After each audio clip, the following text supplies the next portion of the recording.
Oke, Assalamualaikum warahmatullahi wabarakatuh.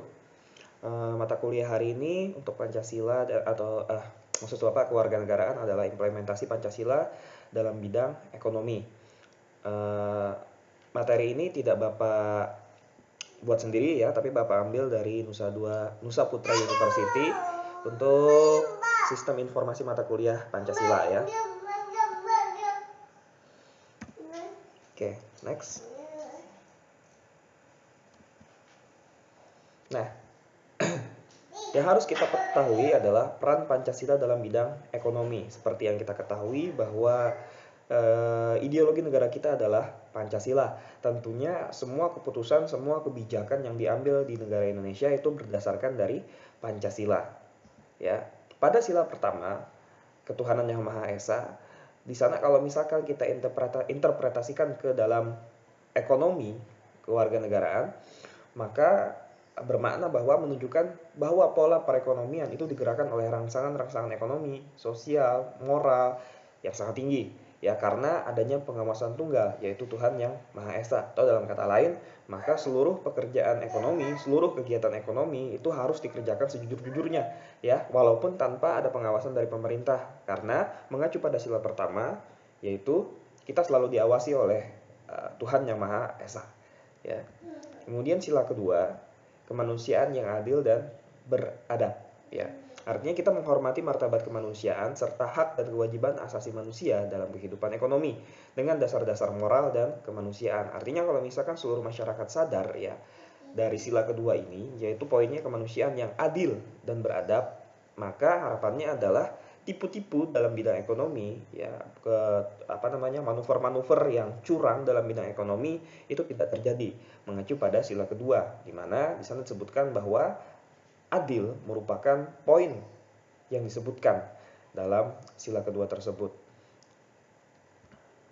Oke. Sila ketiga adalah Persatuan Indonesia, di mana Persatuan Indonesia itu mengamanatkan untuk kesatuan ekonomi sebagai penjabaran wawasan Nusantara di bidang ekonomi. Nah, ini nanti larinya ke ekonomi kerakyatan. Ya, walaupun saat ini masih belum jalan ya ekonomi kerakyatan itu. Namun sebenarnya ideologi Pancasila itu mengajarkan kita untuk saling bahu-membahu, bantu-membantu dalam bidang ekonomi. Ya, mungkin saat ini ya penerapannya ada di asuransi seperti BPJS. Nah, itu kan sistem asuransi dengan penerapan gotong royong ya, atau saat ini terjadi pandemi ada subsidi dari pemerintah untuk biaya PLN ya. Nah, itu sebenarnya tidak seluruhnya dari duit pemerintah ya. Coba kalau kalian buka di Bapak lupa nama websitenya ya, kalau misalkan kita mau daftar dapat subsidi untuk bayar listrik ya. Nah, di sana kalian bisa lihat bahwa tidak hanya kita bisa daftar saja untuk menerima subsidi, tapi kita juga bisa menyumbang ya untuk masyarakat-masyarakat yang kurang mampu. Nah, jadi ekonomi gotong royong seperti ini, ekonomi yang saling bantu-membantu, itu sesuai dengan sila ketiga yaitu Persatuan Indonesia. Nah, adapun kalau misalkan yang bentuknya seperti simpan pinjam, itu mungkin lebih tepatnya contohnya seperti koperasi ya, dimana koperasi itu kan boleh kita bilang istilahnya adalah usaha bersama ya, dimana masing-masing penyetor modal di sana memiliki keuntungan, atau misalkan Bapak punya produk, Bapak taruh di sana, kemudian koperasi ambil untung. Nah, koperasi itu kan sistemnya seperti itu ya, simpan pinjamnya juga untuk bunganya tidak semahal untuk jaminannya juga tidak setinggi bank ya mungkin ya kalau koperasi itu. Nah, ini adalah ekonomi kerakyatan yang sesuai dengan sila ketiga yaitu Persatuan Indonesia ya. Sila keempat, kerakyatan yang dipimpin oleh hikmat kebijaksanaan dalam pemusyawaratan perwakilan ya. Jadi dalam Pancasila menunjukkan pandangan bangsa Indonesia mengenai kedaulatan rakyat dan bagaimana demokrasi dijalankan di Indonesia. Jadi boleh dibilang ya, sistem ekonomi yang ada di Indonesia itu fokusnya adalah kedaulatan rakyat ya. Jadi fokusnya adalah bagaimana rakyat bisa makmur, bagaimana rakyat bisa berdaulat di negeri sendiri. Ya, makanya ada slogan cintailah produk-produk dalam negeri ya, aku cinta produk Indonesia. Itu salah satu program yang dijalankan agar produk kita itu menjadi raja di negeri sendiri. Boleh kita bilang bahwa saat ini produk Indonesia itu masih kalah ya di pasar Indonesia sendiri. Ya contohnya aja seperti handphone ya. Nah, handphone kita masih pakai handphone luar negeri, laptop kita masih pakai laptop luar negeri, mobil kita masih pakai mobil luar negeri. Banyak produk-produk luar negeri yang digemari di Indonesia. Sedangkan untuk yang produk-produk Indonesia sendiri malah tidak tersentuh ya. Ya ada dua alasannya. Yang pertama kita tidak punya ya. Yang yang kedua mungkin kita punya tapi kualitasnya tidak sebagus punya orang luar negeri. Ya. Ya itu kalau misalkan kita bicara mobil, handphone, laptop dan lain-lain. Tapi kalau misalkan benda-benda branded ya seperti tas dan pokoknya di bidang fashion lah, sebenarnya punya orang Indonesia juga nggak kalah bagus gitu ya. Produk-produk Bandung, produk-produk Garut ya, kulitnya itu bagus-bagus sebenarnya. Tapi ya lihat saja di Indonesia yang terkenal Hermes ya, kemudian apalagi Channel ya. Tapi produk-produk Indonesia sendiri tenggelam. Nah, ini dia masalahnya. Ya, atau produk-produk lain seperti produk-produk kosmetik, produk-produk kalau obat ya mungkin obat produksinya produk Indonesia ya, cuman bahan bakunya masih impor semua ya, tapi itu ada masalah lain ya yang nanti kita bahas ketika kita belajar di Pharmapreneur. Jadi untuk misalkan kayak kosmetik kita punya produk sendiri, tapi kita pakainya sukanya apa? Suka yang produk Eropa ya. Nah, mungkin salah satunya ya karena sistem keamanan ya atau sistem regulasi yang ada di Eropa itu lebih bagus ketimbang yang ada di Indonesia. Ya mungkin itu salah satu alasannya. Ya contoh misalkan nih di Indonesia untuk pembuatan kita masih mengizinkan animal testing. Nah sedangkan di Eropa itu sudah tidak lagi. Ya di sana kalau misalkan mau diujikan pada kulit nggak pakai kulit binatang, nggak pakai kulit babi, nggak pakai kulit tikus, nggak pakai kulit kelinci, tapi pakai kulit sintetis. Nah jadi hasilnya lebih real, hasilnya lebih bagus. Nah mungkin ini alasannya. Nah tapi Pak kalau kayak gitu Bapak menjelaskan yang bagus-bagusnya tentang produk luar negeri. Ya enggak, Bapak menyampaikan alasannya kenapa masyarakat Indonesia itu kebanyakan memilih produk-produk luar negeri ketimbang dalam negeri. Nah, itu maksud Bapak ini. Artinya kalau misalkan kalian nanti suatu saat ingin membuat produk, maka buatlah produk yang mampu bersaing. Ya. Terbatas hanya farmasi saja, tidak, terserah. Ya, mau di luar farmasi tapi kalau produk kalian bisa bersaing, maka itu juga nanti akan akan mengimplementasikan sila keempat yaitu kedaulatan rakyat Indonesia, di mana produk-produk Indonesia itu lebih diminati di negara sendiri ya ketimbang produk-produk luar ya.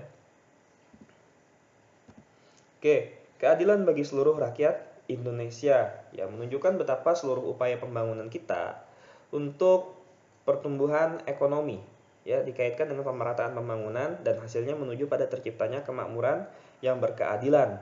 Nah, ini mungkin agak sedikit susah tapi tidak hanya di Indonesia ya, di seluruh dunia sistem-sistem ideologi yang ada, dasar-dasar negara yang ada itu juga ingin kesejahteraan yang merata. Ya, kesejahteraan yang merata tidak hanya dikuasai oleh sekelompok orang ya. Cuman ya sebenarnya kembali lagi kepada rakyatnya ya. Negara maju kalau tidak salah ya, kalau yang dinamakan negara maju itu adalah negara yang memiliki orang-orang yang berwirausaha itu di atas dari 2%. Indonesia itu masih di bawah 2%. Ya, semuanya masih hobi menjadi PNS, tidak ada yang salah dengan PNS ya. Ya, tapi tidak termasuk wirausaha. Tapi kalau PNS berwirausaha bagus, ya. Cuman keadilan sosial ini mungkin kalau misalkan kita pengen menyamaratakan agar semuanya bisa didapat, agar semuanya bisa adil dapat gitu ya. Itu mungkin rada susah ya. Karena tipe orang beda-beda.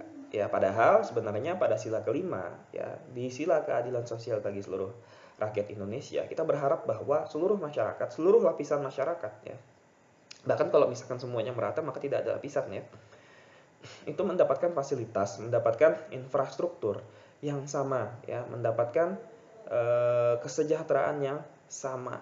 Tapi nyatanya di Indonesia saat ini ya masih belum tercapai ya. Ada yang kaya ya luar biasa kaya, ada yang miskin ya luar biasa miskin, ada yang golongan tengah ya. Adanya gap layer dalam masyarakat ini menunjukkan bahwa keadilan sosial bagi seluruh rakyat Indonesia itu mungkin belum tercapai ya. Ya, dimana boleh kita lihat ya, orang yang duitnya lebih banyak tentunya juga kadang regulasi itu lebih lunak ketimbang orang-orang yang tidak punya uang.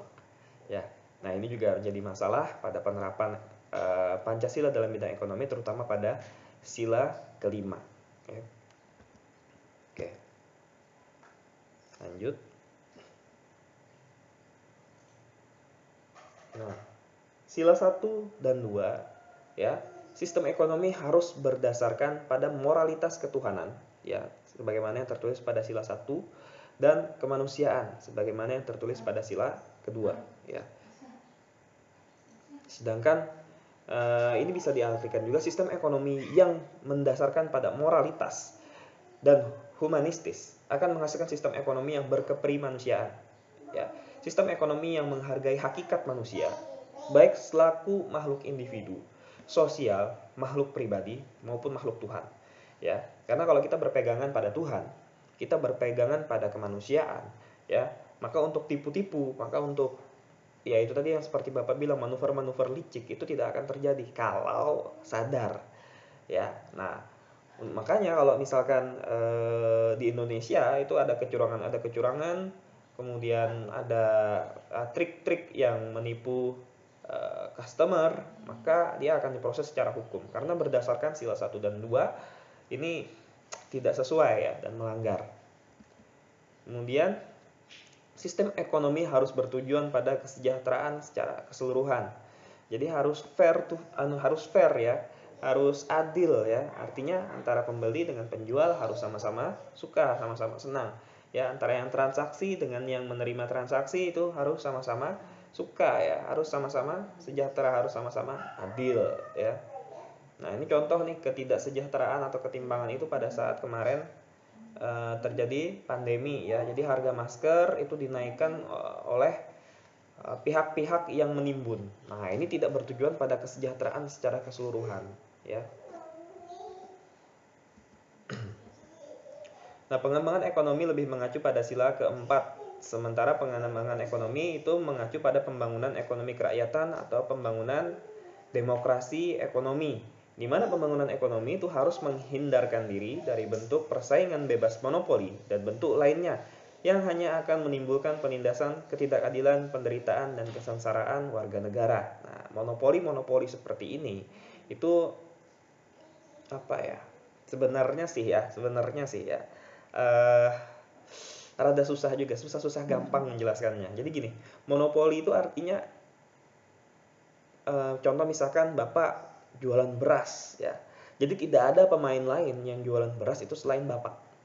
Nah, itu contoh misalkan. Artinya apa? Untuk jualan beras sudah dimonopoli semuanya oleh Bapak. Ya. Atau misalkan sawit ya. Dengan adanya sawit yang Bapak punya, maka Bapak bisa mempermainkan harga, lalu untuk petani-petani sawit yang kecil-kecil itu tidak bisa jual dengan harga yang bersaing dengan Bapak. Nah, ini adalah contoh monopoli, di mana satu bidang dikuasai oleh segelintir pihak saja atau seseorang saja. Nah, tapi ya seperti yang kita ketahui bahwa sistem monopoli ini sudah berjalan ya di Indonesia. Bahkan boleh Bapak bilang ada di dalam sistem pemerintahan. Ya. Kenapa orang berbondong-bondong? Tidak semua ya, oknum. Ada beberapa oknum yang berbondong-bondong ingin jadi wakil daerah, jadi wakil negara. Nah, tujuannya salah satunya adalah untuk memonopoli salah satu bidang, ya, baik itu di industri, baik itu di pertambangan dan lain-lain ya, karena mereka punya kuasa untuk menentukan siapa yang dapat, siapa yang tidak. Nah, praktek-praktek seperti ini sebenarnya bertentangan dengan sila keempat, ya, karena bentuknya harus persaingan bebas, ya. Maksudnya bebas monopoli, ya. Tidak boleh ada yang hanya menguasai satu gitu ya, sementara yang lain dijegal. Nah, itu nggak boleh, itu persaingan yang tidak sehat ya. Nah, sekarang pertanyaannya adalah di Indonesia apakah sudah terrealisasi hal ini? Ya. Jawabannya belum, ya. Karena tadi kasus-kasus yang Bapak sampaikan semuanya berlawanan dengan sila-sila yang diharapkan menjadi pondasi dalam bidang ekonomi di Indonesia, ya. Nah, Kemudian mengapa ya? Kenapa kok belum terrealisasi? Lalu apa dampaknya pada nilai mata tukar rupiah? Ya, saat ini kita ketahui kan kemarin sempat jatuh sekali ya di atas 6.500. Nah, itu udah tinggi-tinggi sekali ya. Bahkan ini hati-hati kita di masa pandemi, bisa saja nanti rupiah itu lebih jatuh lagi harganya ya. Jadi untuk membeli $1 itu kita perlu mengeluarkan di atas 17.000. Jadi mahal sekali ya, jatuh sekali. Nah, kira-kira kenapa sebabnya? Kenapa sih kurs rupiah itu kok bisa lemah ya? Kenapa sih? Apa sih hubungannya antara kurs rupiah dengan sistem ekonomi yang belum terrealisasi sesuai dengan ideologi Pancasila di Indonesia? Kira-kira apa hubungannya? Ya, apa kaitannya dengan yang itu tadi negara maju? Kalau misalkan dibilang negara maju adalah tingkat orang yang berwirausaha itu sebesar 2% minimal. Ya, apa sih hubungannya? Nah, coba cari nanti ya, ini menjadi PR kalian. Ya. Nah, jadi pelemahan rupiah pun sebenarnya ada dampak positif dan negatif ya. Jadi kalau untuk yang positifnya, karyawan yang bergaji dolar diuntungkan. Ini contohnya adalah orang-orang yang bekerja di perusahaan asing. Misalkan perusahaan Rohto, habis itu rumah sakit Siloam ya. Ini kan gajinya dolar ya. Nah, kalau misalkan gajinya dolar, otomatis nanti gajiannya dia pakai dolar. Misalkan gajinya tetap ya, misalkan dia dapat per bulan itu $100 misalkan. $100 kecilannya $200 lah mungkin. Ya. Dari $200 itu kalau misalkan kurs rupiah 16.500 ya, maka 200 dikali 16.500. Tapi kalau misalkan dolar naik dolar naik, rupiah turun ya. Misalkan nih $1 itu sama dengan 18.000, maka nanti gaji yang dia terima adalah 200 dikali 18.000. Nah, jadi karyawan-karyawan yang gajinya patokannya adalah dolar, maka dia akan sejahtera ya. Tapi kalau yang digaji rupiah ya tambah sakit ya, karena harga barang mengikuti biasanya dengan harga dolar, apalagi barang-barang dari luar negeri ya. Kemudian keuntungan eksportir dalam negeri itu meningkat ya. Jadi kalau misalkan kita jual ya sama ya, dia dibayar dengan dolar ya. Kalau jual keluar itu kan bayarnya pakai dolar. Artinya kalau misalkan rupiah melemah, dolar menguat, ya dolar yang dia dapat hasilnya ditukarkan di rupiah itu lebih besar ya. Oke. Nah, sedangkan untuk negatifnya ya, jadi perubahan kurs turut mempengaruhi perdagangan obligasi. Jadi kalau misalkan saham ya, misalkan kamu punya saham, tentunya harga saham kamu akan merosot nilainya. Ya karena dia mengikuti apa? Dia mengikuti pergerakan mata uang di luar negeri ya. Nah, ini orang-orang yang main forex mungkin mengerti sekali ya pengaruh dari naik turunnya harga nilai tukar rupiah itu terhadap investasi kita ya. Lalu pembayaran cicilan dan bunga utang luar negeri pemerintah maupun korporasi itu makin besar. Jadi jangan dipikir kalau korporasi itu ngutang hanya di Bank Indonesia, enggak ya. Jadi bisa juga dia ngutang dari luar, dari Singapura misalkan. Nah, juga hutang pemerintah, karena hutang pemerintah itu nilainya adalah dolar, dan kita di sini ketika kita contoh misalkan seperti BUMN. BUMN itu adalah perusahaan milik negara ya. Jadi BUMN tentunya pasarnya siapa? Pasarnya adalah masyarakat Indonesia. Masyarakat Indonesia bayarnya pakai apa? Bayarnya pakai rupiah, ya. Nah, dulu 16.000 itu sudah bisa beli $1. 16.000 sudah kita bisa tukar dengan $1. Kalau misalkan dolar menguat dan rupiah menurun, ya, $1 nggak lagi dibeli, 16.000 nggak dapat $1 ya. Misalkan naik ke 18.000, maka 18.000 untuk dapat $1. Nah, tentunya ini akan mempengaruhi bahkan memperbesar ya utang kita ke luar negeri. Belum lagi nanti plus bunganya ya. Bapak ada satu video nanti yang akan Bapak bagikan juga ke kalian menjelaskan bagaimana prinsip utang ya, terutama utang yang kita dapat dari China ya. Ada dampak yang mungkin boleh dibilang mengerikan ya, dan apa ya, boleh dibilang juga jenius bagi yang menghutangi ya tapi ya karena mereka tidak mempunyai prinsip yang sama dengan kita, bagi mereka mungkin sah-sah saja, tapi bagi kita orang yang beragama mungkin nah ini boleh dibilang tidak menyenangkan ya, atau malah merugikan ya. Nanti akan kita lihat, nanti kalian boleh lihat, klik link nanti setelah ini ya. Kemudian Bapak ingin kalian berdiskusi nanti ya. Nah, ini nanti ada solusi-solusi sebenarnya untuk mengatasi permasalahan tersebut, mengatasi pelemahan rupiah. Salah satunya adalah rencana untuk redenominasi pada rupiah. Ya, apa itu redenominasi? Yaitu penyederhanaan nilai rupiah dengan mengurangi angka 0 pada nominal rupiah. Jadi nanti 100.000 mungkin itu hingga 1 saja atau 10 rupiah ya, karena nolnya terlalu banyak ya. Nah, tapi ini rasanya kemarin sudah ada wacananya tapi belum terrealisasi ya. Bapak tidak tahu kemarin alasannya apa, mungkin bisa jadi bahan diskusi kalian nanti. Ya. Jadi masih belum dilaksanakan. Nah, oke, mungkin sekian saja dari Bapak. Sekali lagi, ini bukan materi Bapak, karena Bapak juga bukan dosen Pancasila pure ya. Makanya Bapak tidak boleh membuat-buat sendiri ya. Nah, ini dibikin oleh mahasiswa di Nusa Putra University ya. Oke, ini sekian dari Bapak. Jika ada pertanyaan, boleh kalian sampaikan nanti di forum di atas ya. Ada linknya nanti di di e-learning kita. Adapun tugas kalian nanti akan Bapak posting juga di e-learning untuk kewarganegaraan. Sekian saja dari Bapak. Assalamualaikum warahmatullahi wabarakatuh.